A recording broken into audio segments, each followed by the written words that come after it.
What is up, guys and gals? As per usual, welcome back to the show. Hope you're all doing well. This past week, we talked about several Valorant organizations dropping at least one of their rosters, that being T1 and Cloud9 dropping their corresponding Korean rosters, as to what many people, myself included, maybe thought with the upcoming rules for 2021 set to be enforced in early February, and of course with the Champions Tour, maybe Riot Games finally forcing organizations down to just one roster and one team due to conflict of interest. Most esports out there, if you are under one umbrella, you can't own more than one team in that single esport. The same rule likely to be applied to Valorant, thanks to an inside source, a close friend, I would assume, as well, my boy, actually informing me for all of you guys as well. We had made the question because T1 and Cloud9 had dropped their Korean rosters, was the Cloud9 white all-female roster also going to be allowed to compete in Valorant? I've been told from an inside source that I do trust, supposedly going on for the entire year of 2021 at least, it will be for all Riot sponsored events, including that of First Strike.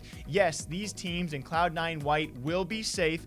The all-female roster should be allowed to compete alongside Cloud9 Blue, the all-male roster, and they will not be being dropped like the Korean rosters have been if Cloud9 does want to keep them, as we expect them to. He also told me orgs are allowed one team per region, and I guess T1 and Cloud9 wanted to dedicate themselves more to North America instead, and this also goes for all Riot-sponsored events, and organizations may have a second team in the same region if that second team is all female. So it seems Cloud9 White will be okay, at least from what I've been told. Of course, anything can happen, but this does mean that teams out there, if they want an all-male roster and an all-female roster, should be allowed to do so. But yes, also one team per region. Why they dropped the Korean rosters, maybe they saw the success so far of North American Valorant, want to dedicate all hands, all resources, all finances to just one team in one region. Unless you're Cloud9, you want a female presence as well. We will see what happens. Now, corresponding with that, kind of a bounce back story. I don't mean to call someone out.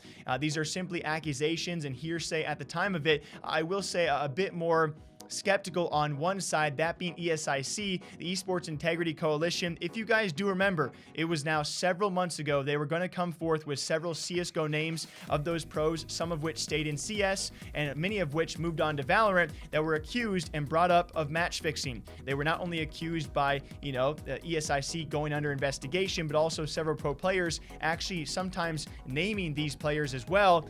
And Shanks was one of those with hearsay. I am not accusing Shanks, but certainly at the time ESIC broke their initial investigation, he was also on trial with Dignitas and then dropped around those rumors as well. I only bring this back up because he is now re-signed. Ever since then, ESIC has yet to reveal any of those names and any of those match-fixing, scandals or exact cases as well. And ever since then, NRG was like, hey, you're still a really solid player. We're going to re-sign you, which leads me to believe, I don't know if ESIC is ever going to reveal any of these players, and even if they do, will they punish them? It just brings to light a very, very weird case. Again, simply accusations, no hard proof, but it would be a bit unfortunate for a guy like Shanks to maybe be let go as a trial member based off rumors. We don't know the exact details of supposed match fixing, and then all of a sudden we find out either A, there was not enough evidence, or B, ESIC is not going to do anything, and now teams are like, okay, can we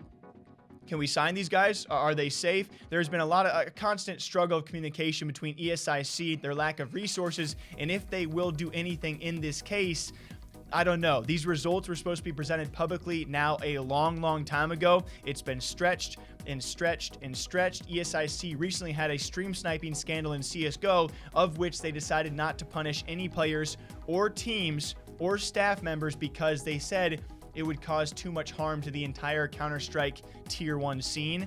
So there's a lot of moving parts here, guys. Obviously, congrats to a guy like Shanks. He is skilled enough to get signed again, even despite the rumors, right, and the controversy. And so I wish him the best of luck going forward. The overall bigger issue for me is, where do we go from here? Is ESIC actually going to issue punishments and come forth with the investigation material, or all is this going to just be swept under the rug? It leaves me just utterly confused about what was supposed to be at least a dozen pro players named in match fixing cases, and none have yet to be named. What do you guys think? It's just weird times.